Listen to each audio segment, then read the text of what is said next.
With Donald Trump's first criminal trial starting tomorrow, Monday, April 15th, a lot of people are talking about it. A lot of unanswered questions surrounding this unprecedented and historic day. What does it mean for Donald Trump? What does it mean for the Republican Party? What does it mean for the 2024 presidential election? And so naturally, this has led to a lot of politicians on both sides of the aisle being asked about their thoughts on the trial. And it has, further exposed the kind of cultish nature of the Republican Party. They stand by Donald Trump no matter what. And so this morning, the Republican governor of New Hampshire, Chris Sununu, who's actually criticized Donald Trump before and acknowledged his role in things like the insurrection, well, he was asked about his thoughts on the trial and the implications, and man, were his answers just poor. Not good. Not good answers at all. So I have two clips from that interview to show you. Both are equally as bad, I'd say. And the first clip we're going to look at is Sununu talking about the implications of the trial and his thoughts on that matter. But before we look at that clip, make sure to subscribe down below. It goes such a long way. I greatly appreciate it. But enough chit-chat. Here is that first clip. Tomorrow, that criminal trial, will your support for Donald Trump continue even if he's convicted in Manhattan? Yeah, this trial is not going to have major political ramifications that a lot of people, I think it may have. When it comes to these issues, people see it more as reality TV at this point. They really do. And so, whether it's a conviction or what that conviction looks like, a lot of folks, they conflate all four of these different trials that he's in. I don't think it's good that he's going to be in the court, have to be in there probably 3 days a week, for a number of weeks. That takes him off the campaign trail. He'll probably go back on the campaign trail and almost like rehash what's going on. He'll try to victimize it, and that has worked for him, right? I mean, this has been going on for over a year, and his poll numbers never seem to go down because of the issue. Well, yeah, you're going to politics, though. I'm asking you about right and wrong. You think you're comfortable with the idea of supporting someone who's convicted of a federal crime as president? No. I don't think any American is comfortable with any of this. They don't like any of this, of course. But, I mean, when it comes to actually looking at each of these trials, as they kind of take place, whether it's this year or next year, or as they kind of line up, right now this is about an election. Right? This is about politics. That's what people are judging this on. And the ultimate, decision will be in November to see where people... Man, oh, God, those answers are just so bad. And, to think that this is like a governor of a state. Like, this guy has so much power over one of the 50 states. And for him to be answering the questions in this manner, kind of defending Donald Trump, defending these trials, is crazy to me. There's so much to say about this clip, but just that initial thought that, man, I cannot believe that we have legitimate people in legitimate positions of power answering questions like this, thinking like this. But what comes to mind for me is I think this clip shows the moral bankruptcy of, the Republican Party today, right? There's no moral compass any longer in the Republican Party. You notice how George Stephanopoulos tried to get him back on track? He was saying, no, I'm not asking you about politics, right? I'm not asking you, what do you think this means for his campaign? I'm asking you right and wrong. What's right and what's wrong?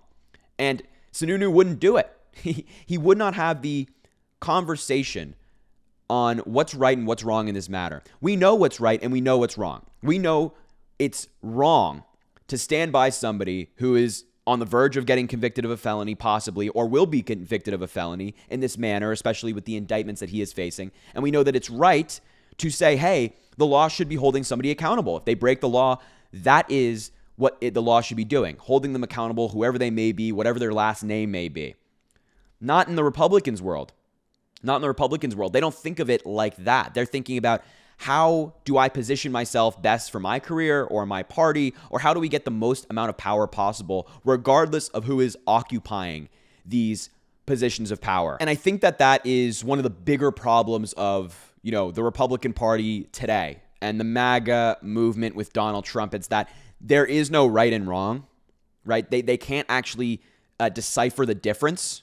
It's all about what's good for them. That's more of the compass they're looking at. Not what's right and wrong for the country, not what's good for the country, bad for the country. It's what's good for our party and what's bad for our party. So it is good for the Republican Party, for Chris Sununu to go on there and be like, oh, it's great. My support is unwavering. I love Donald Trump. These trials mean nothing to me. Whereas it'd be bad for him to say, this is actually really concerning. That the guy at the top of our party's ticket is actually in trial tomorrow for the first time for a a president.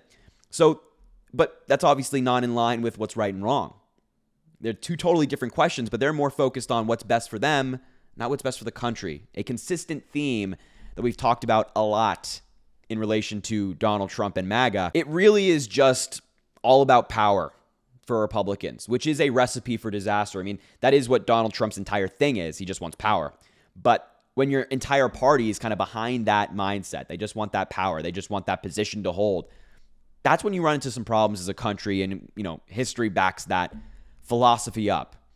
When you start putting power over what's good for the country, which Republicans are absolutely doing right now, and as you just saw Chris Sununu do, we're in some trouble. We're in some trouble. And we got to make sure that people who are like that do not get into office.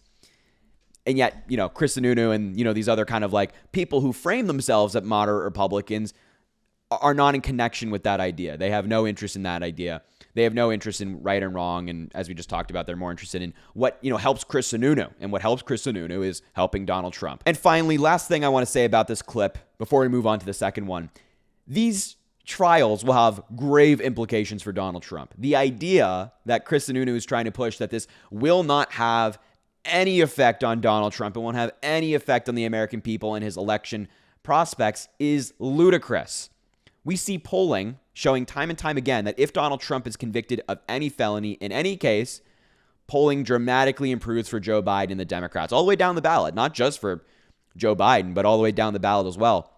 So not only will it have electoral consequences, but it'll also have political consequences because, Republicans are going to be in a tough spot. And I think a lot of Americans are going to be looking at the Republican Party and have this like awakening moment, like, wow, this is who we're supporting. This is what we're doing. This is the guy that's at the top of our presidential ticket. And I think that'll lead a lot of people to either vote for Joe Biden, these kind of like moderate common sense Republicans, either vote for Joe Biden or not vote at all, which is still taking votes away from Donald Trump. And also there's a historical implication here. This is like the first ever. This is obviously a very significant moment. So to imply that this is like a whole lot of nothing, it's like, who cares, is such a reductionist way to look at it. They're just trying to downplay it because they know how bad it looks for Donald Trump. But this like entire MAGA effort to make that happen is so gross. It just rubs me the wrong way. Just like that reality TV comment rubbed me the wrong way. Like the only reason it's becoming a reality TV spectacle in some people's eyes is because Donald Trump, the reality TV star, is making it that way. I mean, do better, Chris. I mean, what are we doing here? So anyway, aside from that clip with, the worst answers to that question, let's move on to the second one where the journalist, George Stephanopoulos, kind of summarizes Chris Sununu's view on Donald Trump and the 2024 election. And I think it's just very telling. I think a lot of people need to see this because it summarizes the Republican Party and what they're running on in 2024. So here is that second clip. That's how badly America wants a culture change. So just to sum up, you would support him for president even if he's convicted in classified documents. You support him for president even though you believe he contributed to an insurrection. You support him for president even though you believe he's lying about the last election. You'd support him for president even if he's convicted in the Manhattan case. I just want to say the answer to that is yes, correct? Yeah, me and 51% of America. Governor, thanks for your time this morning. How do any of these Republican politicians say that with a straight face? It is always mind-blowing to me. I can't grasp it. I can't understand how they're sitting there like, yeah, Donald Trump did all this. Yeah, I'm going to still support him. It's so contrary to what I think politics should be, but obviously is not today with MAGA and things like that. But like Donald Trump is facing 91 felony charges. He's a proven sexual abuser, proven fraudster in New York City, the twice impeached, disgraced former president who did nothing as president. And, he is on the verge of possibly being convicted in his first criminal trial. He has all these things against him, all these terrible things that no rational person would support for anybody if their name wasn't Donald Trump, right? If any American saw a person with that kind of resume, we'd be like, no, absolutely not. But since it's Donald Trump, they're like, I'm going to support him. All that baggage, all that stuff. They're like, yep, I like it. Oh my God. And Sununu even recognizes that Trump lied about the election. He had a role in the insurrection, and he's still sitting there like, yeah, I'm going to support him. No problem here. What are you talking about? Insurrection? Why would that make me not support him? It's like, oh my God. God, we are, we have to beat the MAGA Republicans because we just can't have this kind of like tribalistic ideals in the Oval Office or in, quite frankly, any branch of government, whether it's just a governor or a legislator or congressman, whatever. Can't do it. Not happening. Can't have that. And also, last thing I got to say on this clip, where did he get 51% from? He's like, me and 51% of Americans support Donald Trump. Is that one of their alternative facts that MAGA Republicans like to come up with, citing Kellyanne Conway? Is that one of their numbers they like to make up? You know how Trump would be like, oh, my inauguration was the biggest ever. Just kind of making up numbers as they go. Okay. Yeah, it seems like, he just kind of came up with that number on the spot. It's never been 51%. Never. 51% of Americans have never supported Donald Trump. He could only dream of that level of support. So yeah, disappointing as always. The MAGA Republicans never fail to fall in line with Donald Trump. Even if they've criticized him before, they're always like steadfast in their support of someone that many of them even acknowledge to be an insurrectionist. But I digress. Thank you guys for watching this video. I appreciate it. Make sure to subscribe down below. It goes such a long way. Drop a like on the video, comment, let me know what you thought about this, and share the video with anybody you think needs to see it. And once again, I appreciate you so much. Hope you have a great rest of your day.